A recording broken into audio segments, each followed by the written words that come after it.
ಆನೇಕಲ್ ತಾಲೂಕಿನ ಕಿತ್ತಗಾನಹಳ್ಳಿ ಗ್ರಾಮದಲ್ಲಿ ಹಾಡಹಗಲೇ ವ್ಯಕ್ತಿಯ ಕತ್ತು ಕೊಯ್ದು ಬರ್ಬರವಾಗಿ ಹತ್ಯೆ ಮಾಡಲಾಗಿದೆ. 40 ವರ್ಷದ ಮಾದೇಶ್ ಕೊಲೆಯಾಗಿರುವ ವ್ಯಕ್ತಿ. ಪ್ರಾವಿಷನ್ ಸ್ಟೋರ್ ಇಟ್ಕೊಂಡಿದ್ದ ಮಾದೇಶ್ ಮನೆಯಲ್ಲಿದ್ದಾಗ ಹಂತಕ ಏಕಾಏಕಿ ಮನೆಗೆ ನುಗ್ಗಿದ್ದಾನೆ. ಈ ವೇಳೆ ಮಾದೇಶ್ ಮೇಲೆ ಅಟ್ಯಾಕ್ ಮಾಡಿ ಚಾಕುವಿನಿಂದ ಕತ್ತು ಕೊಯ್ದು ಪರಾರಿಯಾಗಿದ್ದಾನೆ. ಸ್ಥಳಕ್ಕೆ ಹೆಬ್ಬಗೋಡಿ ಪೊಲೀಸರು ಭೇಟಿ ನೀಡಿ ಪರಿಶೀಲನೆ ನಡೆಸಿದ್ದಾರೆ. ಕೊಲೆಗೆ ನಿಖರ ಕಾರಣ ತಿಳಿದು ಬಂದಿಲ್ಲ. ಆರೋಪಿಗಾಗಿ ಪೊಲೀಸರು ಹುಡುಕಾಟ ನಡೆಸುತ್ತಿದ್ದಾರೆ.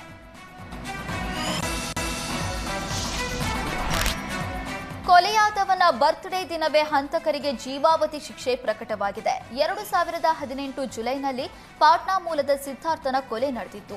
ಬೈಕ್ ಟಚ್ ಆಗಿದೆ ಅನ್ನುವ ಕಾರಣಕ್ಕೆ ಜಗಳ ವಿಕೋಪಕ್ಕೆ ತಿರುಗಿತ್ತು. ಈ ವೇಳೆ ಹಂತಕರು ಸಿದ್ಧಾರ್ಥನ ತಲೆಗೆ ದೊಣ್ಣೆಯಿಂದ ಹೊಡೆದು ಕೊಂದಿದ್ರು. ಬಳಿಕ ಆರೋಪಿಗಳಾದ ಗಿರೀಶ್ ಹಾಗೂ ಮಹೇಶ್ ಇಬ್ಬರನ್ನ ಬಂಧಿಸಿ ತನಿಖೆ ನಡೆಸಿದ್ದ ಮೈಕೋ ಲೇಔಟ್ ಪೊಲೀಸರು ಸೂಕ್ತ ಸಾಕ್ಷ್ಯಾಧಾರ ಕಲೆ ಹಾಕಿ ಚಾರ್ಜ್ ಶೀಟ್ ಸಲ್ಲಿಸಿದ್ರು. ಇದೀಗ ಬೆಂಗಳೂರು ಸಿವಿಲ್ ಕೋರ್ಟ್ ಕೊಲೆಯಾದ ಸಿದ್ಧಾರ್ಥ್ ಹುಟ್ಟುಹಬ್ಬದ ದಿನವೇ ಆರೋಪಿಗಳಿಗೆ ಜೀವಾವಧಿ ಶಿಕ್ಷೆ ಪ್ರಕಟಿಸಿದೆ. ಇನ್ನ ಮಗನ ಸಾವಿಗೆ ನ್ಯಾಯ ಸಿಕ್ಕಿದೆ ಅಂತ ಸಿದ್ಧಾರ್ಥ ತಂದೆ ಸಂತಸ ವ್ಯಕ್ತಪಡಿಸಿದ್ದಾರೆ. ರಾಜಧಾನಿ ಬೆಂಗಳೂರಿನಲ್ಲಿ ಅಪರಾಧ ಪ್ರಕರಣಗಳು ಹೆಚ್ಚಾಗ್ತಾ ಇದ್ದು, ಕ್ರೈಂ ರೇಟ್ ತಡೆಗಟ್ಟುವುದಕ್ಕೆ ಗೃಹ ಇಲಾಖೆಯಿಂದ ಜನಸ್ನೇಹಿ ಪೊಲೀಸ್ ಕಾರ್ಯಕ್ರಮ ಹಮ್ಮಿಕೊಳ್ಳಲಾಗಿದೆ. ಈ ಪ್ರಕಾರ ಪೊಲೀಸರು ನಗರದ ಪ್ರತಿ ಮನೆಗೆ ತೆರಳಿ ಜನರಲ್ಲಿ ಜಾಗೃತಿ ಮೂಡಿಸುತ್ತಾರೆ. ಇದಕ್ಕಾಗಿ ಆಯಾ ಲಿಮಿಟ್ಸ್ ಠಾಣೆಗಳಲ್ಲಿ ಬೀಟ್ ಹಾಗೂ ಸಬ್ ಬೀಟ್ ಪೊಲೀಸರನ್ನ ವಿಂಗಡಿಸಿ 3ರಿಂದ 4 ಸಿಬ್ಬಂದಿಗಳನ್ನು ನೇಮಿಸಲಾಗುತ್ತಿದೆ.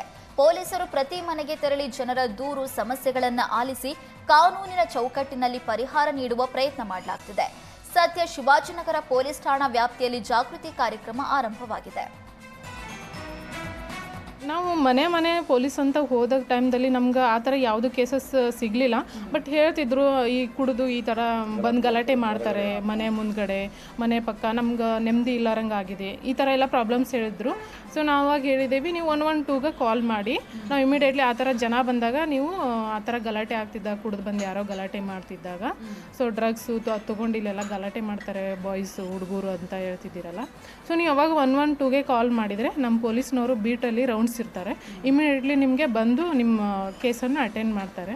ಅದು ಏನೇ ಸಮಸ್ಯೆ ಇದ್ದರೂ ಇದು ಸಾಲ್ವ್ ಮಾಡ್ತಾರೆ ಅಂತ.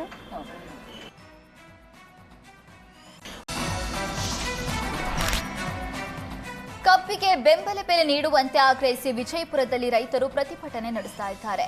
ಅಂಬೇಡ್ಕರ್ ಸರ್ಕಲ್ ಬಳಿ ಪ್ರತಿಭಟನಾ ಜಾಥಾ ತೆರಳುವಾಗ ರೈತ ಸಾಯಬಣ್ಣ ಅಂಗಡಿ ಕುಸಿದು ಬಿದ್ದಿದ್ದಾರೆ. ಕೂಡಲೇ ಪ್ರತಿಭಟನಾ ಸ್ಥಳಕ್ಕೆ ವೈದ್ಯರು ಆಗಮಿಸಿ ಅಸ್ವಸ್ಥಗೊಂಡಿದ್ದ ಸಾಯಬಣ್ಣಗೆ ಚಿಕಿತ್ಸೆ ನೀಡಿದ್ದಾರೆ.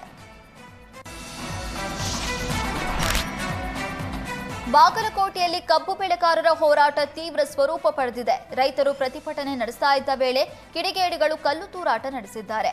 ಜಮಖಂಡಿ ತಾಲೂಕಿನ ಸಿದ್ದಾಪುರ ಗ್ರಾಮದಲ್ಲಿನ ಪ್ರಭು ಲಿಂಗೇಶ್ವರ ಸಕ್ಕರೆ ಕಾರ್ಖಾನೆ ಮುಂದೆ ರೈತರು ಜಮಾಯಿಸಿದ್ರು. ಸಕ್ಕರೆ ಕಾರ್ಖಾನೆ ಆವರಣದಲ್ಲಿ ನಿಂತಿದ್ದ ವಾಹನಗಳು ಹಾಗೂ ಕಾರ್ಖಾನೆಯ ಕಚೇರಿ ಮೇಲೆ ಪ್ರತಿಭಟನಾಕಾರರು ಕಲ್ಲು ತೂರಾಟ ನಡೆಸಿದ್ದಾರೆ. ಈ ವೇಳೆ ಕಿಡಿಗೇಡಿಗಳು ಕಲ್ಲು ತೂರಿದ್ದು ಬೊಲೆರೋ ವಾಹನ ಸೇರಿ ಇತರೆ ವಾಹನಗಳ ಗಾಜು ಪುಡಿ ಪುಡಿಯಾಗಿದೆ. ಸ್ಥಳಕ್ಕೆ ಜಮಖಂಡಿ ಪೊಲೀಸರು ದೌಡಾಯಿಸಿದ್ದು ಬಿಗಿ ಪೊಲೀಸ್ ಬಂದೋಬಸ್ತ್ ಏರ್ಪಡಿಸಲಾಗಿದೆ.